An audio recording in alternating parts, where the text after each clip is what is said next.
తొలగింది. వైసీపీకి మెజార్టీ ఎంపీటీసీలు జెడ్పీటీసీల మద్దతు ఉండడంతోనే ఈ నిర్ణయం తీసుకుంది. దీంతో ఆ పార్టీ అభ్యర్థి బొత్స సత్యనారాయణ ఎన్నిక లాంఛనమే. స్వతంత్ర అభ్యర్థిగా షేక్ సఫీ నామినేషన్ వేశారు. ఆయన ఉపసంహరించుకుంటే ఎన్నిక ఏకగ్రీవం కానుంది. మొత్తం 838 ఓట్లలో వైసీపీకి దాదాపు 530 ఓట్ల బలం ఉంది.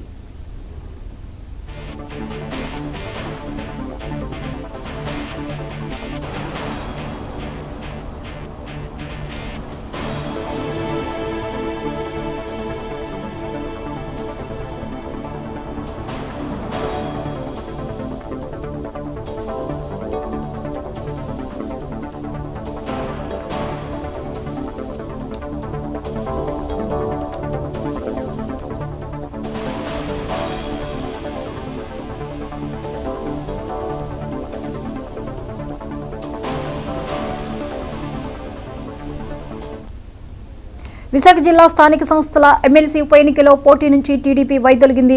వైసీపీకి మెజార్టీ ఎంపీటీసీలు జెడ్పీటీసీల మద్దతు ఉండడంతోనే ఈ నిర్ణయం తీసుకుంది. దీంతో ఆ పార్టీ అభ్యర్థి బొత్స సత్యనారాయణ ఎన్నిక లాంఛనమే. స్వతంత్ర అభ్యర్థిగా షేక్ సఫీ నామినేషన్ వేశారు. ఆయన ఉపసంహరించుకుంటే ఎన్నిక ఏకగ్రీవం కానుంది. మొత్తం 838 ఓట్లలో వైసీపీకి దాదాపు 530 ఓట్ల బలం ఉంది. ఈ అంశంపై మరిన్ని అప్డేట్స్ ని రీజనల్ కోఆర్డినేటర్ కిరణ్ అందిస్తారు. కిరణ్, చెప్పండి, టీడీపీ ఈ ఎన్నిక నుంచి ఉపసంహరించుకున్నట్టు అసలు వైదొలిగినట్టుగా మనకి తెలుస్తోంది. సో బొత్స సత్యనారాయణది లాంఛనమేనా, లేదా స్వతంత్ర అభ్యర్థి విషయంలో ఎలామైనా పరిణామాలు చోటు చేసుకునే అవకాశం ఉందా?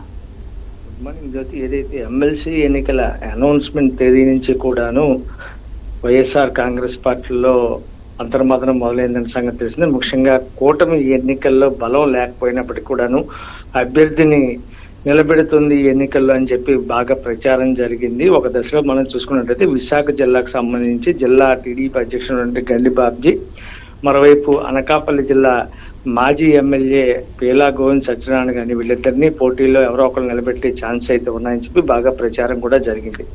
దీనికి సంబంధించి వైఎస్ఆర్ కాంగ్రెస్ పార్టీ తీవ్ర ఆలోచనలో పడింది. ఏదైతే తెలుగుదేశం కూటమి ఇటీవల జరిగినటువంటి స్థానిక ఎమ్మెల్సీ ఎన్నికలకు సంబంధించి అభ్యర్థిని నిలబెట్టడం చాలా గర్హనీయమని చెప్పి, ఏదైతే మెజార్టీ ఓటర్లు లేకపోయినప్పటికీ కూడాను ఏ రకంగా ఈ ఎన్నికల్లో పోటీకి క్యాండిడేట్ నిలబెడుతుందని చెప్పి వాళ్ళందరూ కూడా పెద్ద ఎత్తున టీడీపీ పట్ల ఆరోపణలు సంధించిన పరిస్థితి. ప్రధానంగా మనం చూసుకున్నట్లయితే ఇటీవల జీవీఎంసీ ఎన్నికల్లో స్టాండింగ్ కమిటీకి సంబంధించినటువంటి ఎన్నికల్లో టీడీపీ 10 స్థానాలు కైవసం చేసుకోవడం, ప్రధానంగా వైఎస్ఆర్ కాంగ్రెస్ పార్టీకి సంబంధించినటువంటి కార్పొరేట్లు అందరూ కూడాను టీడీపీ వైపు మొగ్గు చూపడం, కొంతమంది ఆ పార్టీలో జాయిన్ అవ్వడం, మరోవైపు జనసేనలో చేరికల నేపథ్యంలో టీడీపీ ఎమ్మెల్సీ ఎన్నికల్లో కూడా ఖచ్చితంగా పట్టు సాధిస్తుంది.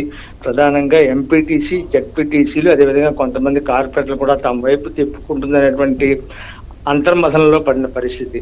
అయితే అనూహ్యంగా నిన్న మొన్న మనం చూసుకున్నట్లయితే ఏదైతే టీడీపీకి సంబంధించి గండి బాబ్జీ కానీ పీలా గోవింద్ సత్యనారాయణ కానీ ఇద్దరు క్యాండిడేట్లు కూడాను ఎమ్మెల్సీ ఎన్నికల్లో పోటీకి విముఖత వ్యక్తం చేయడంతో తాజాగా బైరా దిలీప్ చక్రవర్తి అనేటువంటి గుంటూరుకు సంబంధించినటువంటి ఒక ఎన్ఆర్ఐ పేరు బాగా ప్రచారంలోకి వచ్చింది. దాన్నే చంద్రబాబు నాయుడు కూడా ఖాయపరుస్తారని చెప్పి నిన్న మొన్న ఏదైతే స్థానికంగా ఉన్న టీడీపీ నాయకులందరూ కూడాను సమావేశం నిర్వహించిన నేపథ్యంలో బైరా దిలీప్ చక్రవర్తిని ఎమ్మెల్సీ క్యాండిడేట్కి అనౌన్స్ చేస్తారని అనుకున్నారు.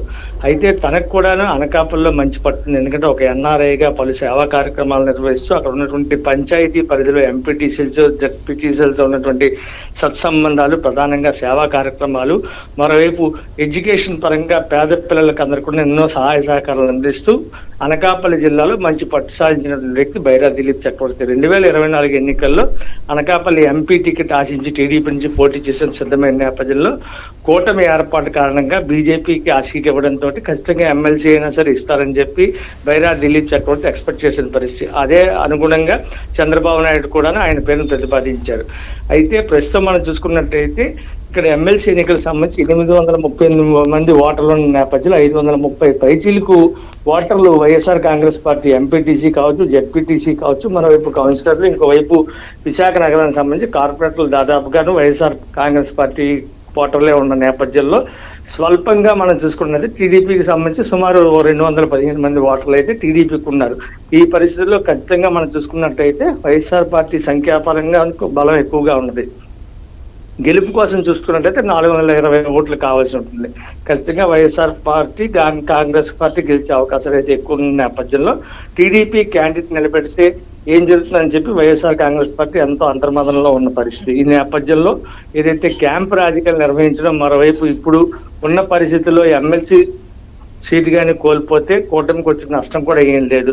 ఈ కారణంగానే చంద్రబాబు నాయుడు ఒకసారిగా ఈసారి ఈ ఎమ్మెల్సీ ఎన్నికల్లో సైలెంట్ గా ఉన్నాం, క్యాండిడేట్ నిలబెట్టాల్సినటువంటి అవసరం అయితే లేదులే అని చెప్పి పోటీలో నుంచి తప్పుకుంటున్న పరిస్థితిగా మనకు తెలుస్తుంది. ఈ రోజు మధ్యాహ్నంతో నామినేషన్ పర్వం ముగిసిన నేపథ్యంలో పూర్తి స్థాయిలో క్యాండిడేట్స్ ఎవరు లేకపోతే మాత్రం ఎమ్మెల్సీగా ఏకగ్రీవంగా బొత్స సత్యనారాయణ ఎన్నికయ్యే అవకాశం ఉంటుంది. అయితే షేక్ షఫీ అనేటువంటి ఒక ఇండిపెండెంట్ క్యాండిడేట్ ఈ బరిలో ఉన్నారు.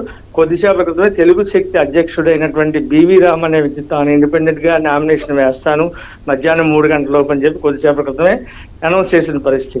వీళ్ళెవరు కూడా పోటీలో లేకపోతే మాత్రం వైఎస్ఆర్ కాంగ్రెస్ పార్టీ నుంచి బొత్స సత్యబాబు ఎమ్మెల్సీగా ఏకగ్రీవంగా ఎన్నికయ్యే అవకాశం ఉంటుంది. అయితే షేక్ షఫీ ఇప్పటికే దీనికి సంబంధించి ఇండిపెండెంట్ గా నామినేషన్ వేసిన నేపథ్యంలో అతన్ని ఉపసంహరించుకునేందుకు వైఎస్ఆర్ కాంగ్రెస్ పార్టీ నేతలు ఏ మేరకు ముందుకు వెళ్తారు, ఆ షఫీతో ఏం మాట్లాడతారు, అదేవిధంగా నామినేషన్ల స్క్రూటినీ రేపు, అదేవిధంగా ఎల్లుండి ఉపసంహరణకు సంబంధించి అయితే మాత్రం గడువున్న నేపథ్యంలో నామినేషన్ ఉపసంహరించుకునే ఛాన్సెస్ అయితే ఉన్నాయా లేదా అనేది మాత్రం రేపు ఎల్లుండిలో తెలిసే అవకాశం అయితే కనిపిస్తుంది. జ్యోతి, అయితే ఈ ఎన్నికల్లో టీడీపీ వెనక్కి తగ్గిన నేపథ్యంలో క్యాడర్లో ఈ విషయంలో ఎలాంటి స్పందన వస్తుంది అధిష్టానం తీసుకున్న నిర్ణయంపై? ఖచ్చితంగా, ఎందుకంటే పోటీలో ఉండేందుకు విశాఖ జిల్లాకు సంబంధించి, ఉమ్మడి విశాఖ జిల్లాకు సంబంధించి అభ్యర్థులు ఎవరు లేని నేపథ్యంలో బయట నుంచి అంటే దూర ప్రాంతమైనటువంటి గుంటూరు నుంచి ఒక ఎన్ఆర్ఐ క్యాండిడేట్ అనౌన్స్ చేసిన నేపథ్యంలో ఇక్కడ ఉన్నటువంటి స్థానిక నాయకులందరూ కూడా కొంత అభ్యంతరం వ్యక్తం చేసిన పరిస్థితి. ఇది అంతర్గతంగా కూడా చర్చకు వచ్చింది. ఏదైతే నాన్ లోకల్ క్యాండిడేట్ ఇక్కడ నిలబెడితే ఎంతవరకు మనం గెలుస్తాం అనేది ప్రశ్నార్థంగా కేవలం అనకాపల్లి జిల్లాకు సంబంధించి బైరా దిలీప్ చక్రవర్తిని ఒకవేళ క్యాండిడేట్ గా అనౌన్స్ చేసి అక్కడి వరకు ఆయన నెట్టుకొచ్చినా సరే సిటీ పరిధికి వచ్చినప్పుడు కొంత ఇబ్బంది ఎదురవుతుంది అనేది స్థానిక నాయకుల వాదన. ఈ నేపథ్యంలోనే ఎవరు క్యాండిడేట్ లేని పక్షంలో తప్పనిసరి పరిస్థితిలో బైరా దిలీప్ చక్రవర్తికి టికెట్ ఇచ్చే అవకాశాలు అయితే కనిపిస్తున్నాయని చెప్పి టీడీపీ జిల్లా అధ్యక్షుడైనటువంటి గండి బాబ్జీ కూడా చెప్పిన పరిస్థితి. ఈ నేపథ్యంలో ఈ విషయాలన్నీ కూడా చంద్రబాబు నాయుడు సమక్షంలో వీటన్నిటిని కూడా ప్రస్తావించిన నేపథ్యంలో అయితే క్యాండిడేట్ ని అవసరమైతే బైరా దిలీప్ చక్రవర్తిని అనౌన్స్ చేద్దామని చెప్పడం వాళ్ళు చివరి దశ వరకు కూడా ఆలోచించిన పరిస్థితి. అయితే ఈ ఎమ్మెల్సీ ఎన్నికల్లో 530 పైచీలకు మెజారిటీ ఓట్లు ఉన్న నేపథ్యంలో వైఎస్ఆర్ కాంగ్రెస్ పార్టీకి ఆ పార్టీకి సంబంధించి గెలుపు అయితే మాత్రం దాదాపుగా ఖరారుగా ఉన్న నేపథ్యంలో వాళ్ళకు ఉన్నటువంటి ఏదైతే టీడీపీకి 215 ఓట్లు ఉన్న నేపథ్యంలో మరికొంతమందిని తీసుకువచ్చి ఈ పార్టీలో చేర్చుకుని వాళ్ళకి ఏదైనా అవసరం అయితే పదవులు ఇస్తామని చెప్పలేదు. ఇతరత్ర చర్చలతోటి వాళ్ళందరినీ కూడా అట్రాక్ట్ చేసుకోవాల్సినంత అవసరం అయితే ఈ ఎమ్మెల్సీ ఎన్నికలకు అవసరం లేదని చెప్పి చంద్రబాబు నాయుడు అదేవిధంగా డిప్యూటీ సీఎం అయినటువంటి పవన్ కళ్యాణ్ కూడా చర్చించుకున్నట్టుగా మనకు తెలుస్తుంది. ఈ నేపథ్యంలో క్యాండిడేట్ కూడా ఎవరిని కూడా అనౌన్స్ చేయకుండా వదిలేస్తే ఈ ఎన్నికల్లో వచ్చిన ఇబ్బంది కూడా ఏం లేదని చెప్పి వాళ్ళు నిర్ణయించుకున్నట్టుగా కూడా తెలుస్తుంది. జ్యోతి, రైట్, థ్యాంక్ యూ కిరణ్.